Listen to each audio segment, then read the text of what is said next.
प्रचलित संरक्षण व्यवस्था उपर सुप्रीमकोर्ट गुरुवार दिन एक विराट राय देते फल एससी और एसटी भितर संपन्न मान आउ कोटा सुविधा मिलना। मुख्य विचारपति डीवाई चंद्रचूड़ नेतृत्व में 7 जणिया खंडपीठ कहते राज्य मैंने एससी और एसटी वर्ग में क्रिमिलेयर को चिन्हट करूँ एवं से संरक्षित फोल्ड रु अलग करूँ।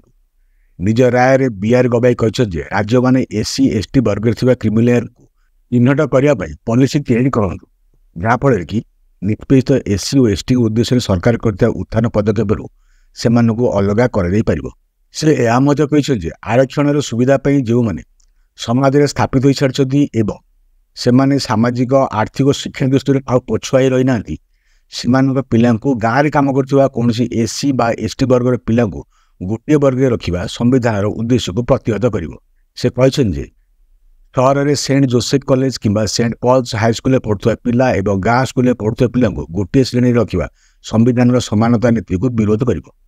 जस्टिस पंकज मित्तल कहले एससी एसटी वर्ग में क्या संरक्षण केवल प्रथम पीढ़ी को मिलवा उचित।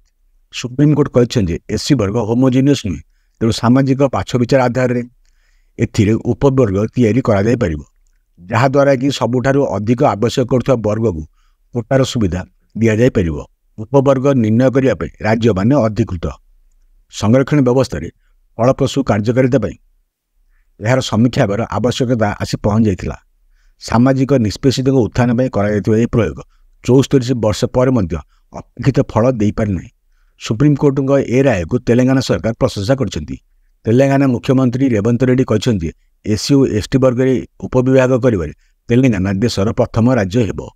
केंद्र सरकार किंबा सरकार थी बीजेपी पक्षर ए पर्यंत कौन प्रतिक्रिया आसीना जदिव ए पर्यंत जहाँ जमापड़ी कांग्रेस यह कौन प्रकार विरोध करना। दलित राजनीति कर बहुजन समाज पार्टी सुप्रीमकोर्ट ए राय को विरोध करने को प्रस्तुत होउछि।